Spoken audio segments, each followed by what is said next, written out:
All right, I do believe we're live. So everybody, welcome. Hopefully everybody is having a great night. We really appreciate everybody joining us tonight.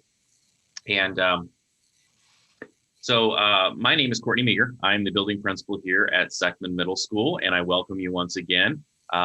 There is a little bit of a delay, so if you have any questions or anything like that, there'll be a couple seconds before we do that. But first of all, I wanted to introduce myself and then kind of go over what to expect today when we go over all of the registration stuff for sixth grade for our incoming sixth graders. So what this will be is just kind of a live stream. It's a Q&A. We'll go over a couple of basic things that will cover the sixth grade registration, which you should have received all the information of that from the last week. And then also what to kind of expect from middle school.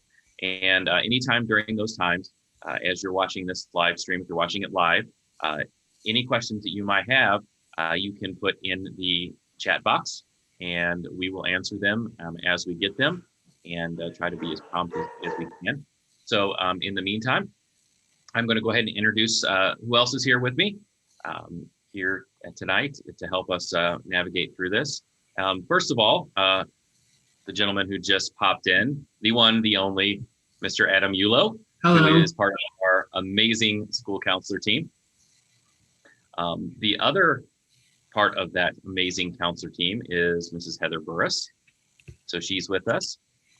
And then Mrs. Tracy LaRose, she's our Dean of Students who joined us this year at Seckman Middle School. We are so glad to have her. And we also have one member that's missing tonight. He was on soccer practice duty. So we let him off the hook with that. With his son is Mr. Colin Peterson. He's the assistant principal here at Seckman Middle School. So that's our admin team that will be welcoming you and your family and the incoming sixth grader to Seckman Middle School this coming year. So we welcome you, and hopefully this will be something that will be very advantageous for you and your family to kind of muddle through what it's going to be like to be in the middle school for next year, because we all know that moving from the elementary to the middle school can be something that's a little nerve-wracking. So we're trying to ease that as much as we can. So I'm going to turn it over to my compatriots and let them add anything that they want to do before we get started. Mrs. LaRose, you have anything? Sure. Just wanted to say welcome, and we're looking forward to having you in the building and seeing what you do with your time in middle school. Yeah, just welcome to the building. We're looking forward to see you guys next year. I know this year's been a little different for everybody, but hopefully next year we'll get back to a regular school year.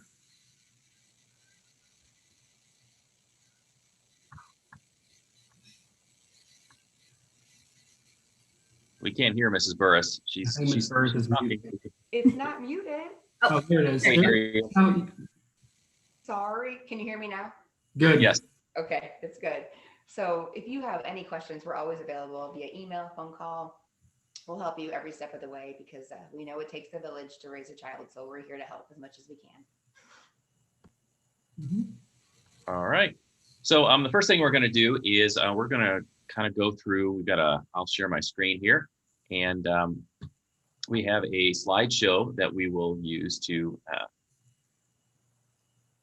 help out with this and kind of go through what we need to do as far as getting you registered for next year. So let me share my screen real quick.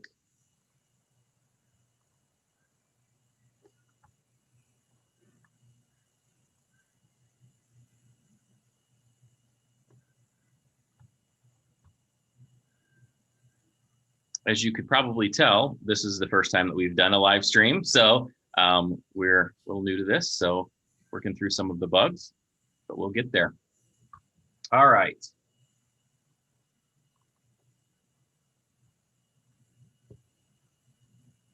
All right, so first of all, welcome to Seckman Middle School. This is a great place. This is my second year as building principal here, and absolutely love this place. I'm glad to be here and have such a great team of teachers and staff that is here at Seckman Middle School. So once again, here's our admin team and a couple people that aren't on the stream.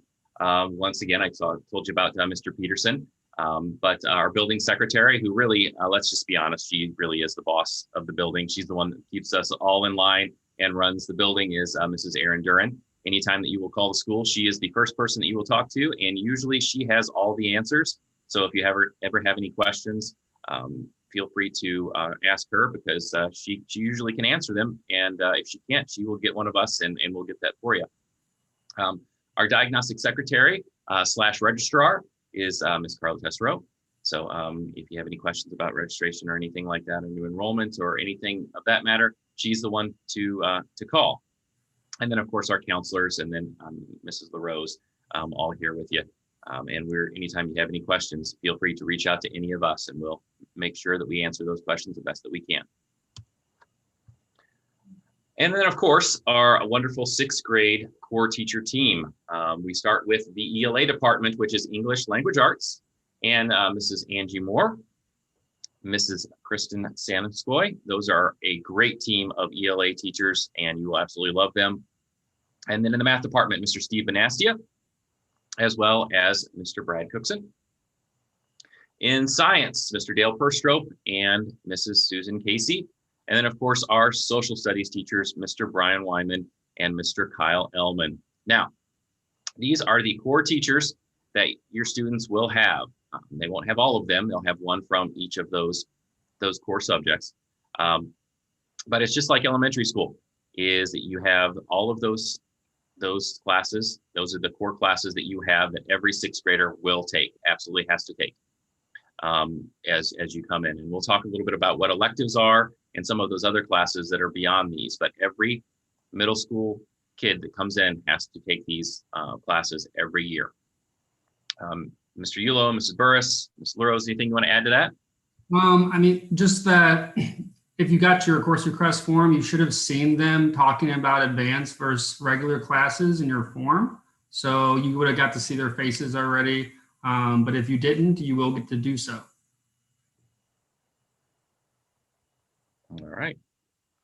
And then we've actually got our first question. So what we have here is a stopping point. Have a question about, do they get to use lockers? Do they share lockers? And do they get to pick?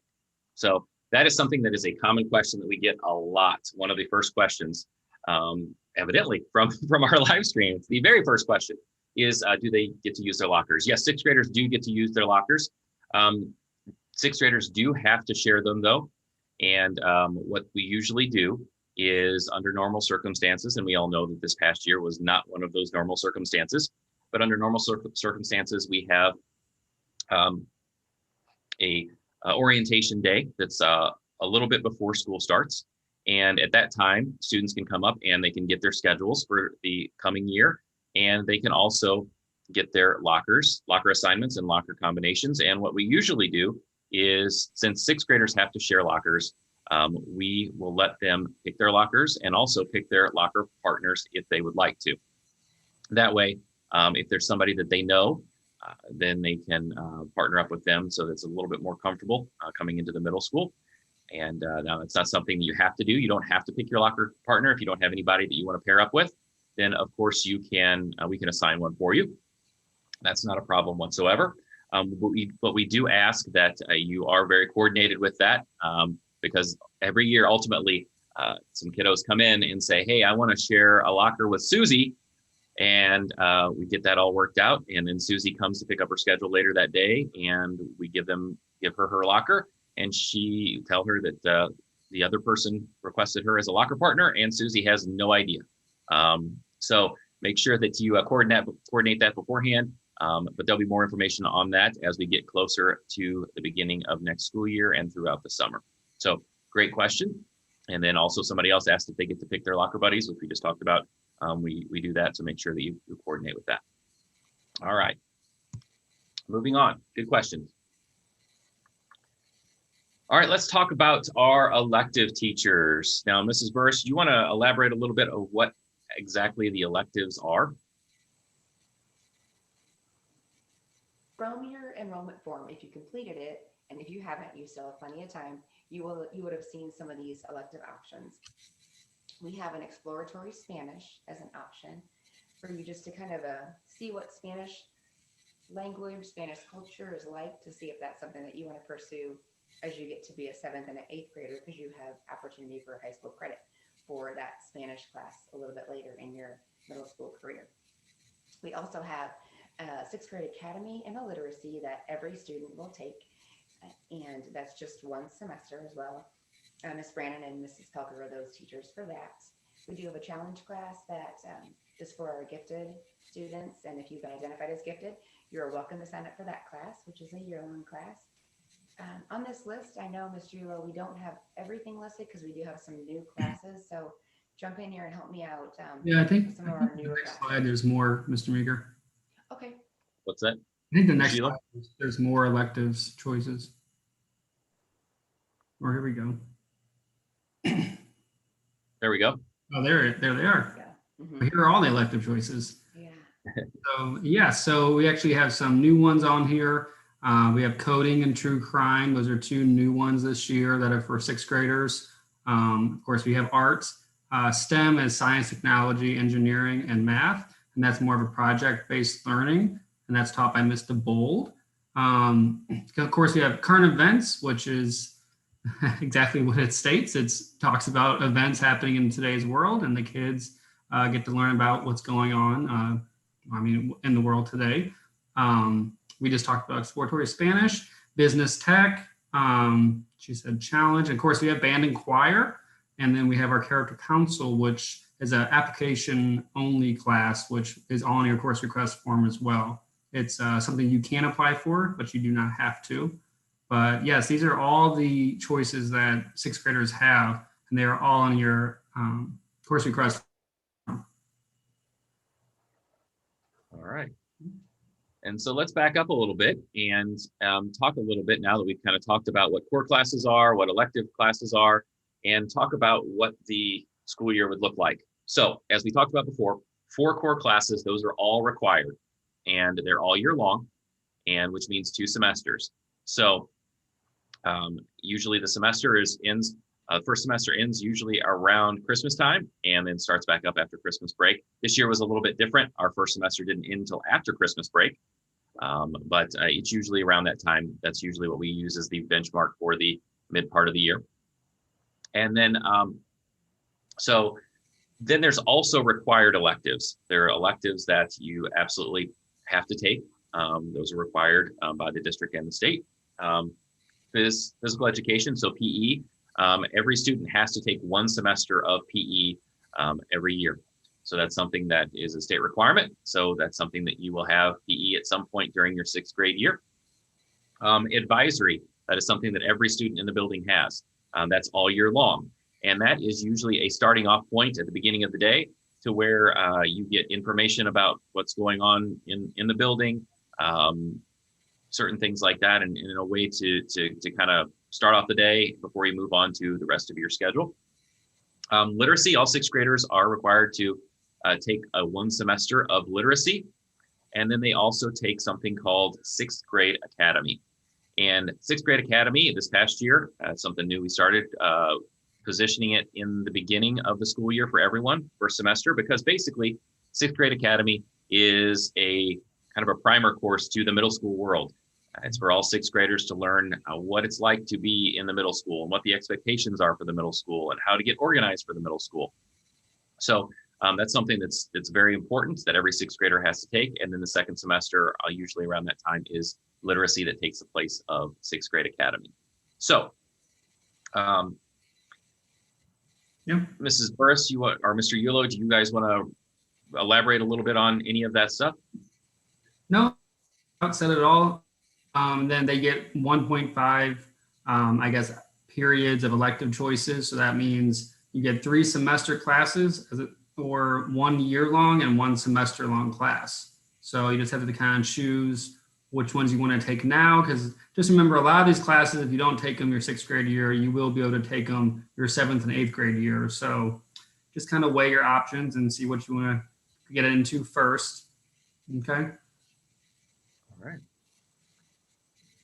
All right. And just this is an example of what a 6th grade schedule looks like. So we talked a little bit about that orientation day where you get to pick your lockers and pick up your schedule. Once you do that, and we're keeping our fingers crossed that we can do that this year. Hopefully COVID will hopefully be on its merry way by that time. And that's something that we can continue to do because we didn't get to do that this past year. But you would be picking up your schedule that would look very similar to this. And as you can see, it's broken up into semester 1 schedule and a semester 2 schedule. And that's something that's different than in the middle school and secondary world than in the elementary world. Not only do you switch classes and go to multiple classes throughout the day, you're not in one class for most of the day like you would be in the elementary world, but also at semester, your class schedule could change depending on the electives that you may have.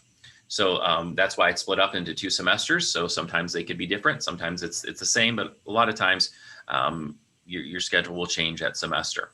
So this is kind of what you would look for and be on the lookout when you pick that up. So, all right. So there's a couple questions that I'm glad the questions are starting to roll in. So great. So let's start.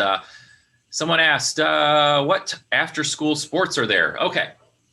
So we usually have intramural sports, and we have those throughout the year under normal circumstances. We didn't get to do all of those this year, but under normal years, we have basketball intramurals, we have volleyball intramurals, we have soccer intramurals, we also have track, and then we also offer cross country. And the intramural program is basically where you can try out for one of those teams and you practice over a certain amount of time. And then we have a district-wide tournament that's one night at one of the high schools, depending on the sport. And the teams that, for example, Seckman Middle School's basketball team would play against in a kind of a round robin tournament with the other middle schools at Fox High School. We do that with volleyball. We do that with soccer. We do that with track. And in fact, later this month, we're doing soccer intramurals. And that's the first intramural that we were able to do this year because of COVID. And then also, as I had mentioned, cross country. Now, cross country is not an intramural sport. It's actually a MISHA sanctioned sport that we can do earlier in the year. That's usually towards the beginning of the school year. So that's something that you can do as well. So those are the sports that we do have. So there's a lot of opportunities to do a lot of things after school, as we'll talk a little bit more as we go along. So that's a really good question. Another question, what is FACS? So Mrs. LaRose, you want to tackle that one? Sure. FACS is Family and Consumer Science, and the students will basically learn, they get to do some cooking and sewing and different activities like that. So it's a fun class. The kids really enjoy that one. Great. All right. Next question. Do they dress out for PE? That's something that we haven't done in a while. That's something that's been talked about, but not at this time. They don't dress out. So that may change. There's always been rumblings of that, but as of right now, no. A good question. Are required electives every day? So Mr. Yule, you want to answer that one? Well, technically, you will have one of the required electives every day because you will have your advisor every morning. But then your first semester, you're probably going to have your academy class, and that is every day. And then you'll have literacy second semester, and that is every day as well. So it is per semester, but yes, you do have them every day.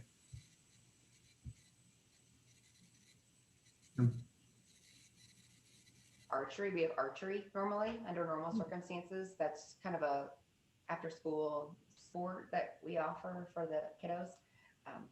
And then for PE, the PE question, as long as you have appropriate shoes to dress out in, that's all the coaches require. I know girls like to wear some fancy shoes or some awesome boots, but you just have to have appropriate tennis shoe-ish shoes for PE. So a lot of kids bring other shoes to change into and then put their regular shoes back on when they leave PE.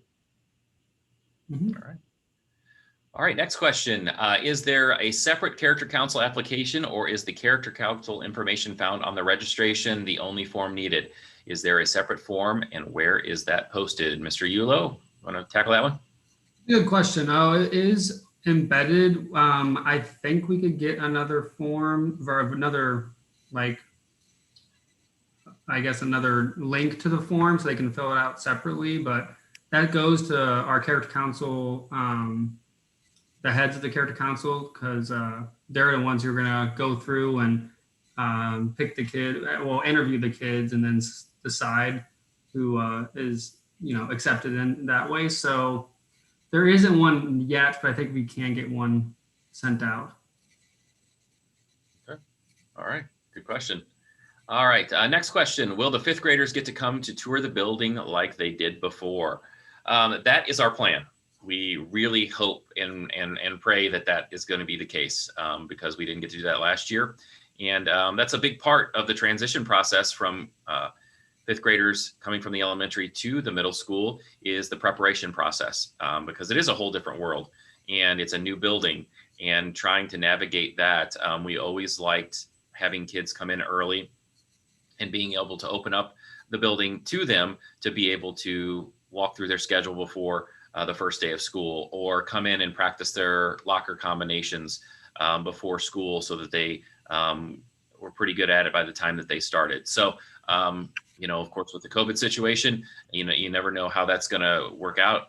We're keeping our fingers crossed. It looks like we may be on the back end of it. We're hoping so.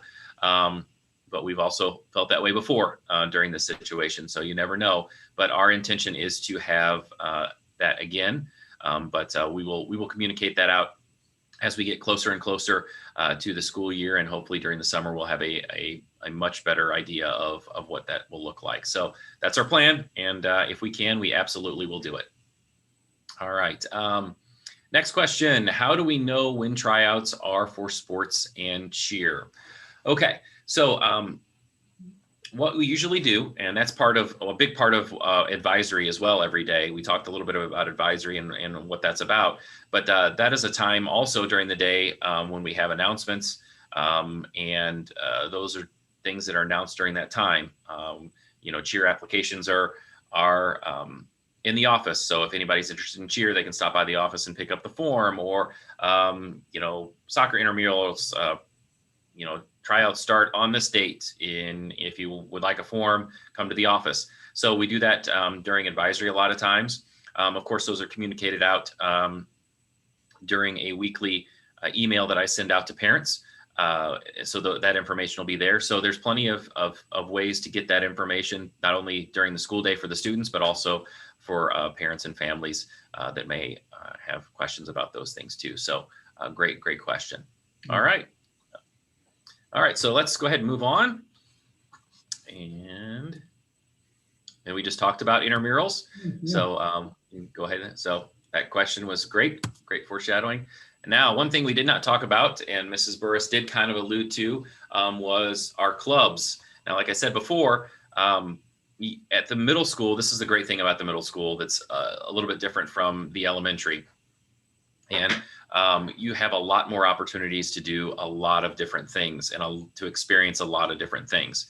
And that's not saying that you weren't able to do that at the elementary. I taught at the elementary. I came from there. So I have a soft spot in my heart for the elementary. But, in the middle school, this is really your chance to really explore new things and try new things that you may not have been able to before. So some of the clubs like archery that Mrs. Burris talked about, they have archery practice and competitions, and they'll go to state tournaments and even go to national tournaments and compete against other schools around the country. So the archery club is a very cool club if that's something you're interested in. The gaming club, Mr. Yulo, you can talk all about that because you're our sponsor for the gaming club. Yes, I am. This was a lot of fun. We've been doing it. Well, we didn't get to do it this year because of COVID, but the last 2 years we did it.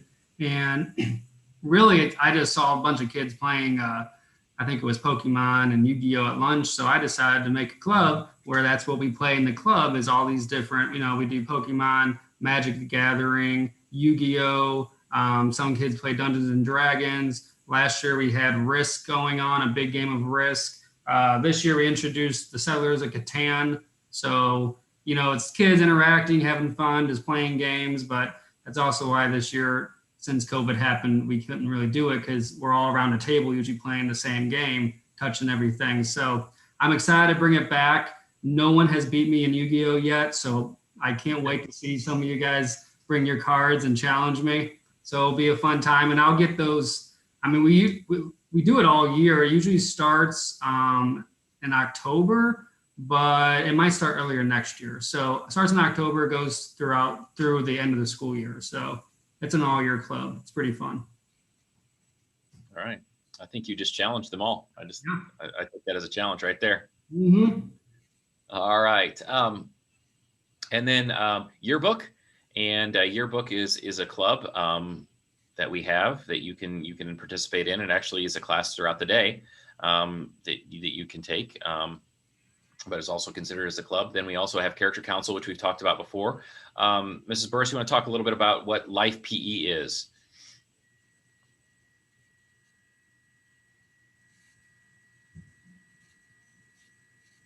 I think she's muted. Some nonverbals. So we have a lot of just special kiddos in our buildings. And with that, they need PE also. They need to be active and be able to be as mobile as possible, whether it be in the wheelchair or if some of them can get on scooters that we have available. So we have a lot of cool equipment for those kiddos. And we offer students to take the Life PE with those students and actually act as a student sponsor with them.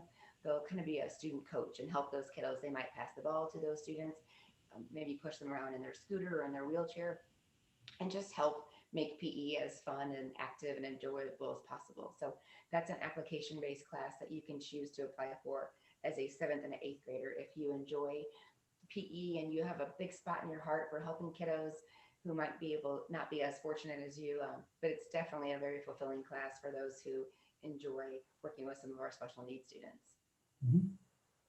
All right. And then, of course, we have band and choir. So Mr. Semino is our band director, and Mrs. Wohlers is our choir director. So those are absolutely options. We have a great music department, and it's absolutely something that I would recommend people to look into. Of course, Honor Society is something that we do as well. Cheerleading as well. Mrs. LaRose, you want to kind of elaborate on that? Absolutely. The cheerleaders get to perform at the intramural games. So they do cheers on the sidelines and they have performances. And so it's a lot of fun, and it really prepares the students for high school if they're interested in cheering at the high school level. So it runs basically pretty much all year, and then just coincides with the intramural performances. All right. And then, of course, last on the list is the drum line, which is connected to our music department. So that's something, if you're really musically inclined in your band and choir and want to kind of expand that a little bit, that's something that you can also talk to the music department about, and they can give you a little bit more information on what that is. It's something it's very new, and we're excited to add that to the list of things. So I do see one more question here. Can you do clubs and sports at the same time? Yeah, you can do clubs and sports at the same time. We have, in fact, we have actually a couple of students right now that are doing cheer and intramurals at the same time. In fact, there's a girl that usually she goes out to soccer practice, and then she's banging on the door after soccer practice to come in and do cheer. So she runs from one to the other. So absolutely, you can do that. And we encourage you to do as much as you can. And the great thing is those club sponsors and those coaches, they're really good about working with the students on making sure that they can do what they want to do if they want to do multiple things. So yeah, that's a great question. You can do that. How many clubs you can take at a time?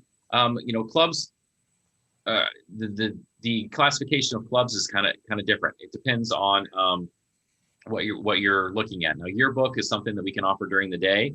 So that's something that we have to work into a schedule. Same thing with band or choir, character council. Those are things that we can do during the school day and would take place as your electives in your classes. But things like archery or gaming club, honor society, cheerleading, those are things that happen after school. So you can do as many of those as possible, but just the ones that go through the day, we have to use that as an elective during that time. So it's a good question. Way you take one is if they maybe met the same day, and maybe you might have to choose, but again, you might be able to, go to one week and the other the next week. So you just have to talk to the sponsors about what they allow, basically. So I know in gaming club you can come, 1 week. You don't have to come every week. You can still be part of the club. So I'm pretty lenient though. All right, good. All right, another question. With archery, could you bring your own bow? That would be something you would have to ask one of the coaches, Mr. Satley, who is our FACS teacher, and Mr. Reed, one of our 7th grade math teachers. They are the sponsors for the archery team, and that would be something that you would have to ask them, and they could be able to do that. So whenever that information comes out about the archery club for next year, that would definitely be, those two would be the ones to check on with that. So it's a good question. All right. All right, some more ins and outs of the middle school. So it is an 8-hour or 8-period day. School starts at 7:20 in the morning. So you're going to have to get up a lot earlier than what you're used to in the elementary world.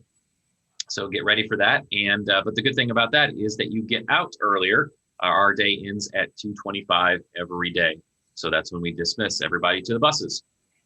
Now lunch starts at about 10:15. So that does seem a little early, but remember, you're here early, you start earlier, and that's when 6th graders eat, and all the 6th graders, they eat together as a grade level.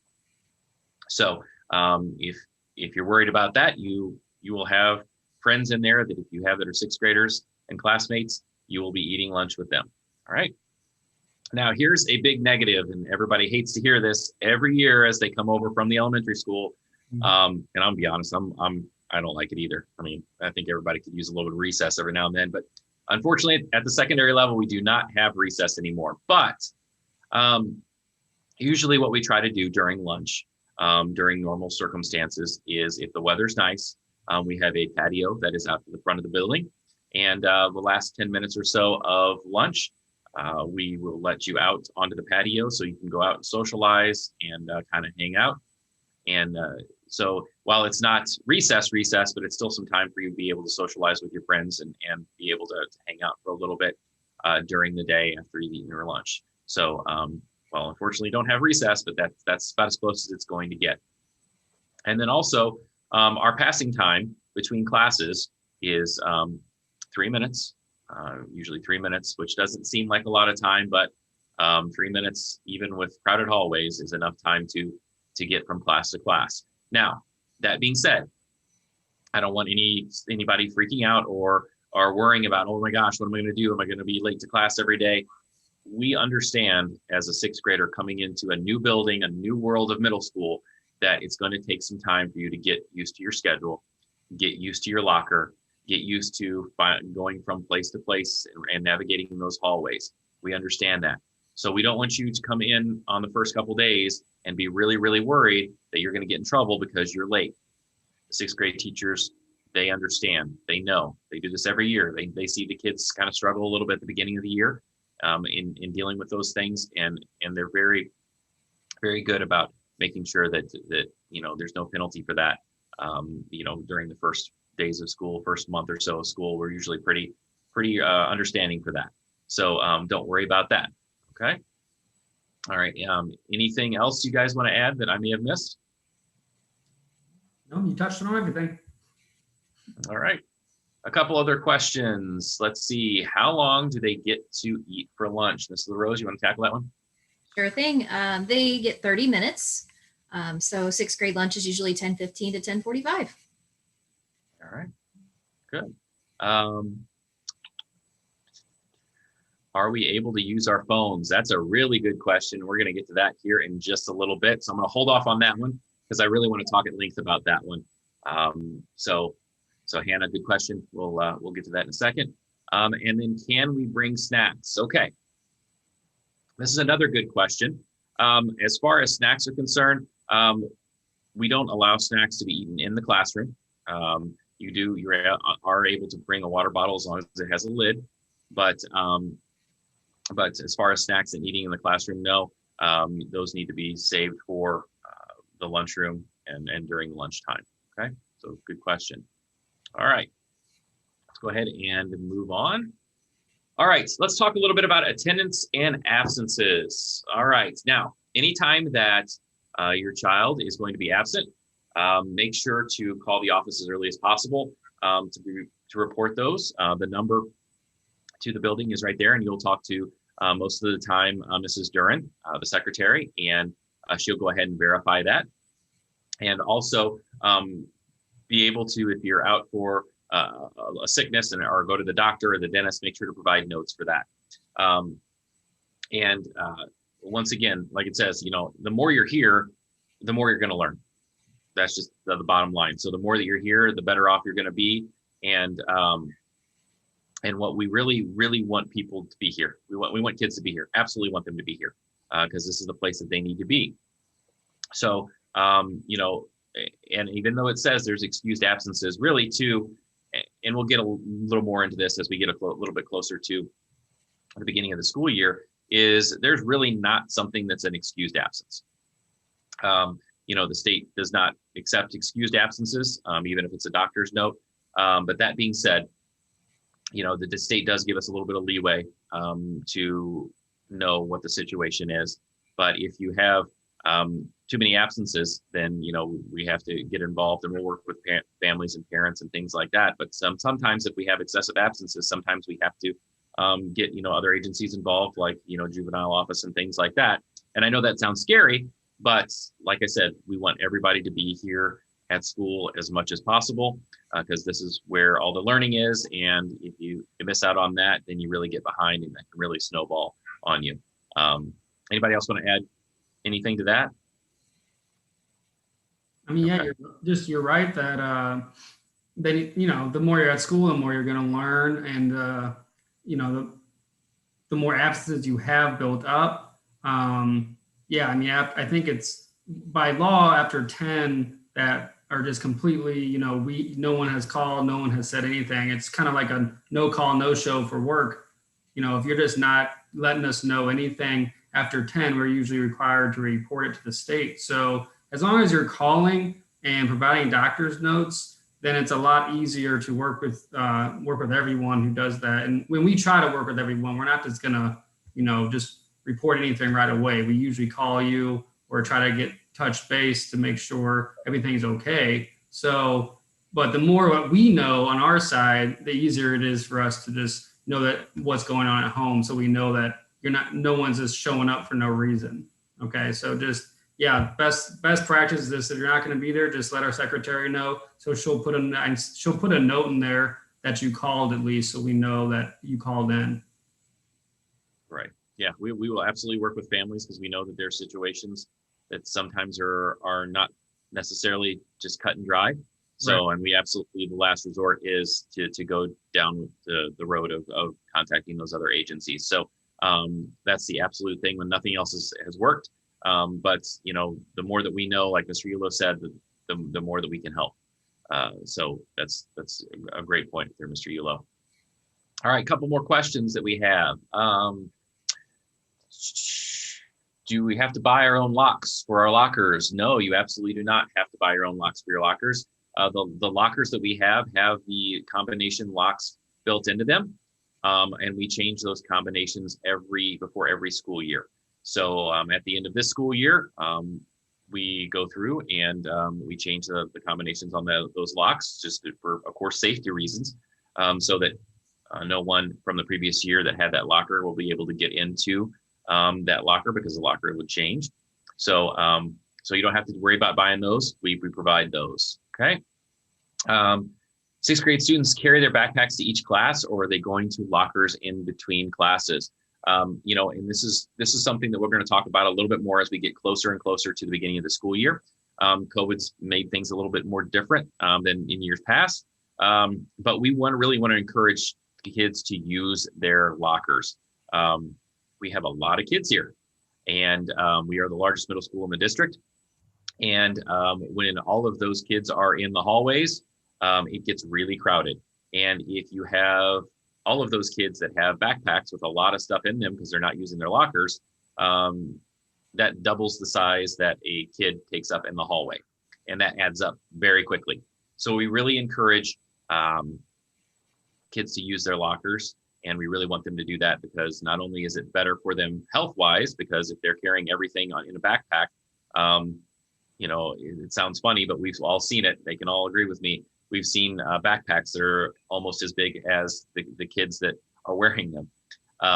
And that's not good on their backs at all. And we don't want that for them. So, and plus it's an organization piece, is that if they're able to do some time management and realize that, hey, I can stop by my locker during second hour and carry my books for 2 hours. I don't have to go to my locker every hour.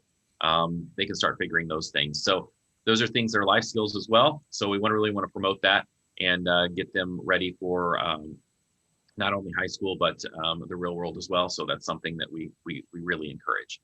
All right, next question. How long do the clubs last? Usually they're, about an hour after school. When you say, Mr. Yulo, you got a club, so yeah, ours goes for an hour. Okay. All right. And then how long are the classes? Ms. LaRose, you want to take that? Absolutely. They're about between two schools. I'm trying to get it right here. 47 minutes. 47. Yep. Yes. Okay. Just making sure. Yep. And just to kind of elaborate that on Mrs. LaRose, we share Mrs. LaRose with Antonia Middle School as well. So sometimes she gets pulled between two buildings. So, but we love her down here. We try to keep her down here as much as we can. So sometimes we try to lock the doors to keep her from going. So anyway, all right. Next question. Can you answer the cell phone question, please? How are cell phones handled? I think we went on that. Like I said, there's a little bit of a delay. So we probably I need a slide coming. Yep, we're gonna talk about that in just a second. All right, so let's continue to move on. Here we go. All right, we talked a little bit about sixth grade students sharing lockers and choosing their locker partner. We've got a wonderful video that is Mrs. Burris's favorite video of all time that Mr. Peterson, our assistant principal, did make. That we will send out closer to the beginning of school. That is a tutorial on how to open those lockers. And Mrs. Burris, she plays it on loop outside of her office, and she loves it so much. So good to experience that. So all right, cell phones. Let's talk about cell phones. All right. Now, cell phones are allowed, and earbuds like AirPods and things like that are allowed at SMS, but cannot be visible during the school day.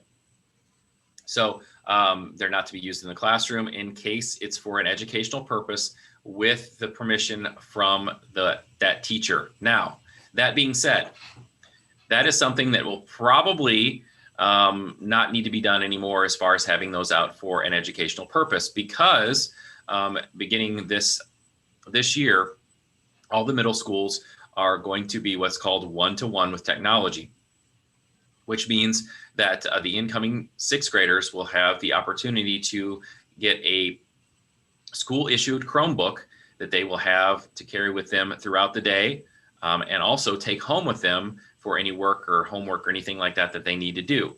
So in years past, when we didn't have that, sometimes we would need, the teachers would ask the students if they had cell phones, that they could use their cell phones for that technology to be able to do some of their work. Well, with the new Chromebook one-to-one initiative, that's something that is no longer needed. So really, there's really no reason for students to have their cell phones out during the day. They can still have them. They need to be silenced and not to be taken out during class times or in the hallways. Now, they can have them out before school, and they can be on them before school starts every day, and also during lunch. They can have them out and use them during those times, but the other times they cannot have them. So once again, they cannot be out during passing time.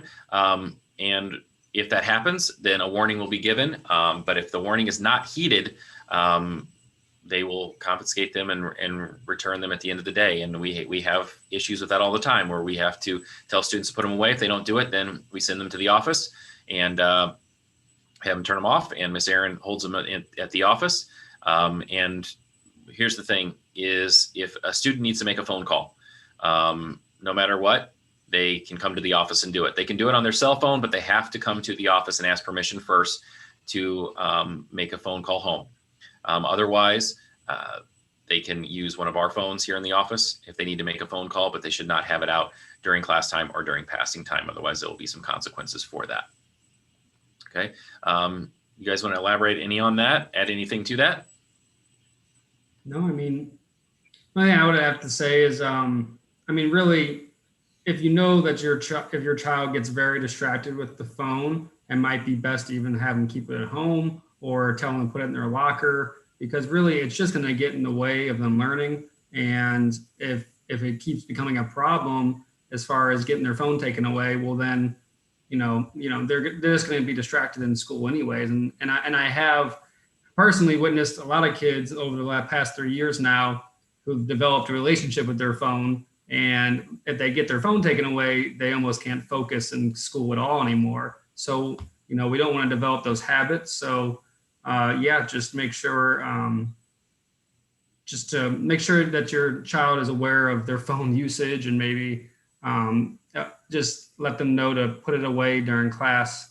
That's my best advice. So don't even bring it out. Right. And also too, is that it's their choice to bring those devices here to school, and the school is not responsible for any loss or damage to those phones, unless it's an incident where it's an intentional damage, but we're not responsible for that. So having those devices here at school is, you bring those at your own risk. So just be conscious of that as well, because the more that they're out during the day, the more chances that they'll get lost and the more chance that they'll get damaged. And we definitely don't want that, because those devices are very, very, very expensive. We all know. Okay. All right. A couple more questions. What happens if you forget your locker combination? Well, you can always do one of two things. On the Tyler Parent Portal, the locker combination will be on that, and parents will have access to that. So if you forget it, of course, you can always ask your parents. Also, when you get your schedule, when it's issued to you at the beginning of the year, it will be printed on your schedule. So it'll be there. So you'll have access to it there. And then also, if it just happens, and it happens to all of us, sometimes you just all of a sudden just forget. Come to the office. We can get you that combination at any time. We know that'll probably happen early in the school year, but once you get more and more into the school year, that's something that you need to really keep track of and be organized with. But it's a good question.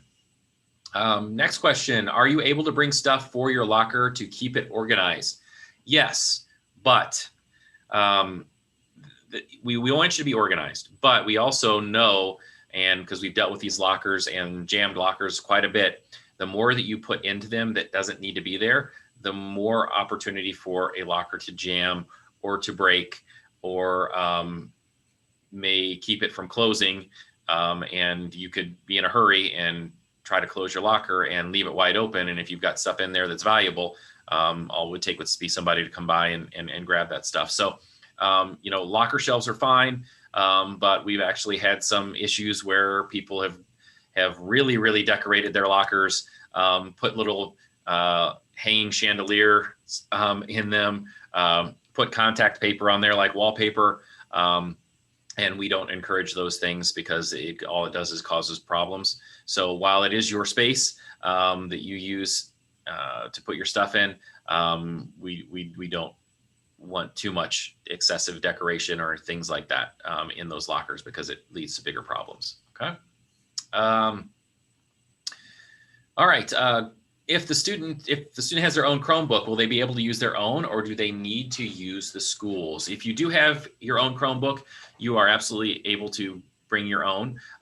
We do encourage the district-owned ones that we're able to get, because those are, what's great about those is that it's that student's Chromebook, and it only costs, if you choose to go that route, a $25 insurance each year that covers a lot of breakage. Now you can always opt out of that insurance as well and still be able to get the Chromebook, the district issued Chromebook. But the good thing about the district issued one is that you know for sure that anything that will be used in the classroom will be on that Chromebook, and that Chromebook will be authorized to be able to use that. Can't say that about outside Chromebooks. We don't run into that too often though, but if you really want to use the personal Chromebook, we have plenty of students that do that and will continue to do that. So great question. What if you and your locker buddy don't get along? That's a big, big question. All right, Mrs. Burris, I want you to tackle that one. So.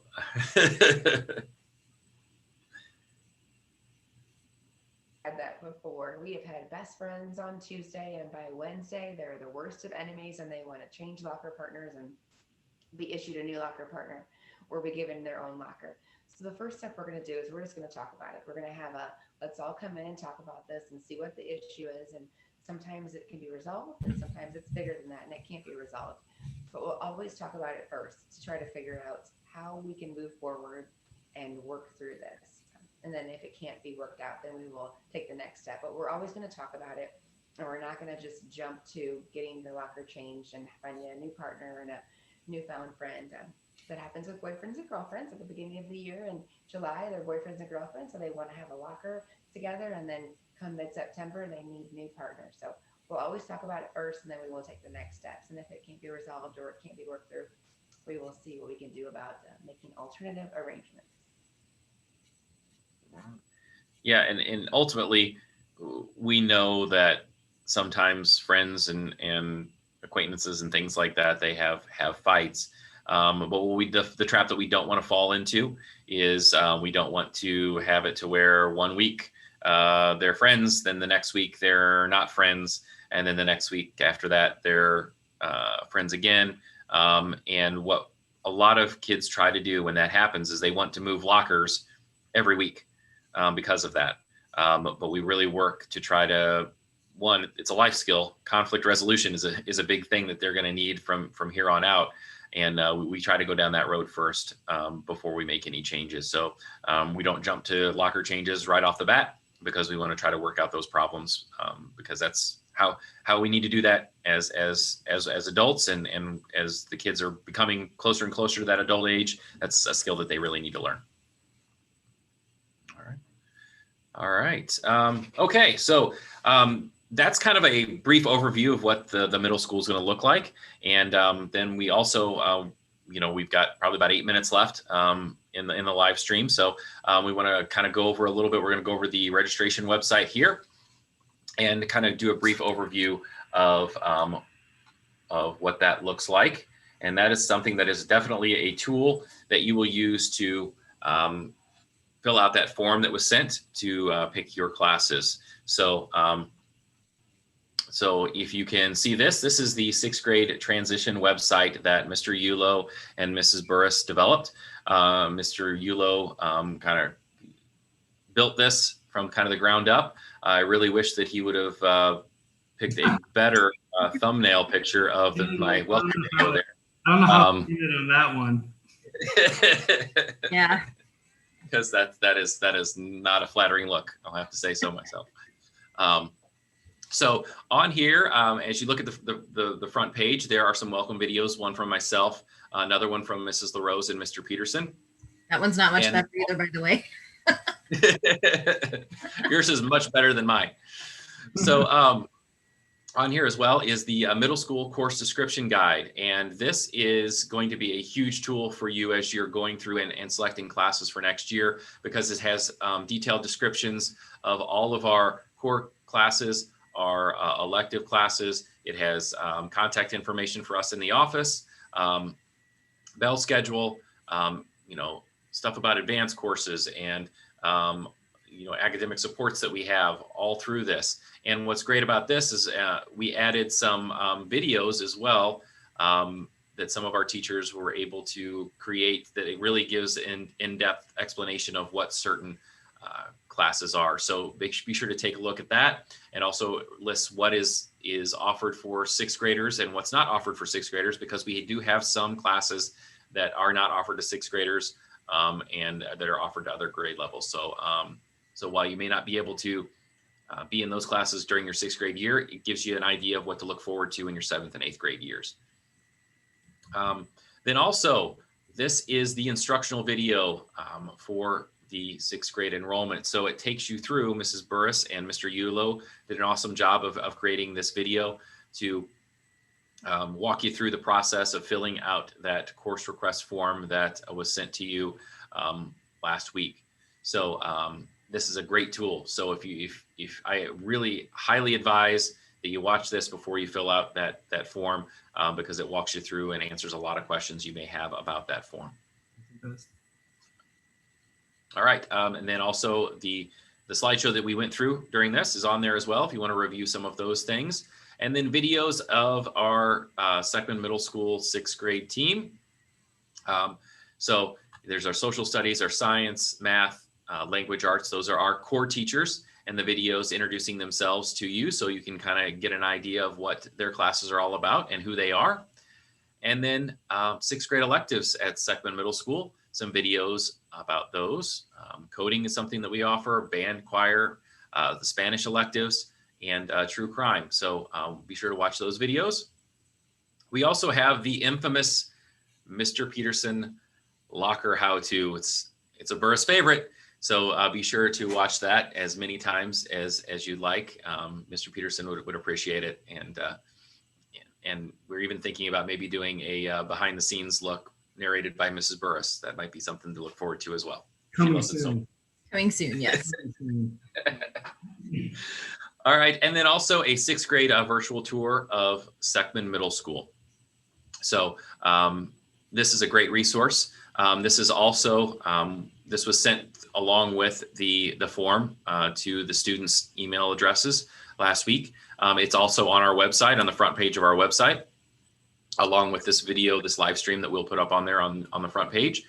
So if you need to get to this, it's right there on the front page. So take a look at that before you do that. So, and then a couple other questions before we wrap up, because we only got a couple minutes left. If someone is bullying you, but you don't know their name, what do you do when you don't know the name of that person? Okay. So that's a really, really good question, because we have a lot of kids that ask that, not only sixth graders, but seventh and eighth graders too, because sometimes there's kids that they don't know that in the hallway, they may do something to them and they have no idea who they are. They don't have classes with them. They just don't know those things. So first thing you should always do, no matter what, if somebody's treating you that way, you need to let a staff member know, whether it's a teacher, whether it's a custodian, whether it's a counselor, whether it's a principal, whether it's one of the secretaries. You just let somebody know. That is the first step. And we have plenty of resources here at Seckman Middle School to be able to find out who that person is that may be doing that. We have plenty of cameras in the hallways. That's a tool that Mr. Peterson, myself, and Mrs. LaRose use all the time when something happens, is that usually we can identify them. Just remember, if they're in the building with you, somebody knows them, knows who they are at some point. And it's just a matter of getting them identified and finding out where they are, and we'll figure out who they are, and we'll address it. We absolutely will address it. But the first step is you have to let us know what's going on, where it's happening, because if we don't know, we can't do anything about it. Mr. Yulo, you had something? If you want to show them the check-in form, actually on the website, there is a bullying check-in form that you can also, the kid can, your child can fill out so we can call them down. Because I know some kids kind of get afraid to like go to the office or go to someone, so they can actually, it says scroll down a little bullying report form. They can just put in, they just type in their name and the incident, and it goes to me and Miss Burris. So we will call them down right away and ask them, what's going on and get the story. So yeah, we just put that out there. We actually made this more for virtual students this year, but now it's just going to be here for everyone. So, I think it's great for the kids, because they're on their electronics anyway. So if they have a way to just report it from their phone or from their Chromebook, then that's better than them having to run up to the office or something. So I just think it's better for them in general. Yeah, and that's a really great point, Mr. Yulo, because a lot of times students won't tell us about things that are going on because they're afraid that they're going to be a snitch, or you know, they don't want to do that. Don't want to be seen in the office because they're afraid, one, that'll make it worse, or two, that their peers may not say nice things about them for letting us know about it. And this is a good way for them to do it without anybody else knowing how we got the information, and we keep it confidential to protect those students. So it's a great point. All right. And also, this is part of the counselor's amazing website. So if you go to the 6th grade transition website, you'll see the tabs at the very top. There's plenty of resources, like Mr. Yulo said, for many things, self-care, mental health resources. And this is not only for parents, but this is also for students as well. So we encourage you to go and check that out. And hopefully that, if you have any questions about that, there's contact information on there for the counselors, and they can do that. So, all right.